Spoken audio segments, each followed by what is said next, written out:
This is Saturday, May the 28th, and I'm coming to you not with a devotional, but, if you would, an editorial thought for this Memorial Day weekend. And I've titled this brief letter, I Sought for a Man. On a note of a personal testimony, the scene for me as we approach the honoring of our veterans who have died, that scene for me was as vivid today as it was in the day that I watched from a distance. I watched a casket draped with the flag of the United States of America as it was transported through a sea of dark suits and black veiled hats.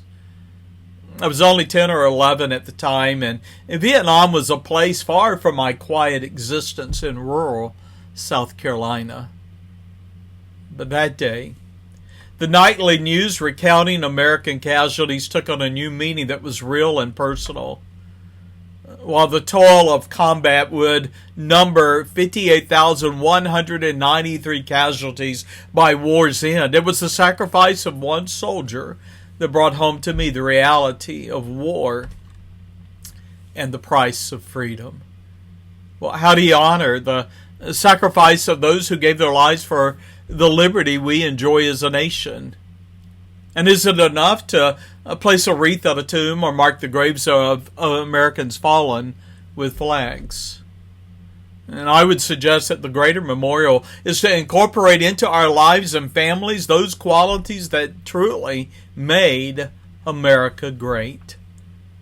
The preamble of our Constitution as a nation states its purpose was to bind our hearts as a people, and I quote, to a more perfect union, to establish justice and ensure domestic tranquility, to provide for the common defense and promote the general welfare, and secure the blessings of liberty to ourselves and our posterity.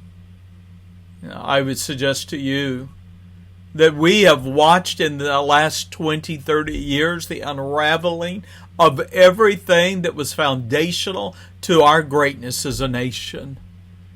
Instead of a perfect union, we're divided. Instead of establishing justice, there is injustice. Instead of domestic tranquility, there's shooting in the malls and shooting in our public schools. There's death and mayhem in our major cities.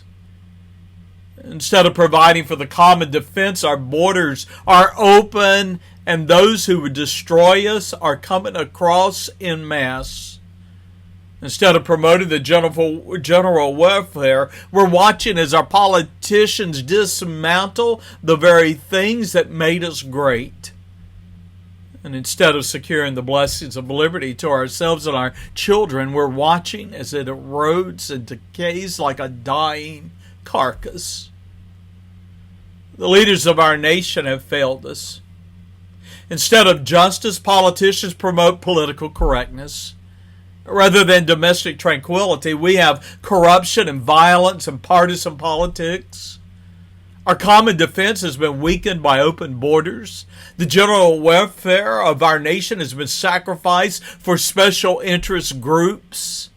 And tragically, the blessings of liberty are despised by those who would enslave us.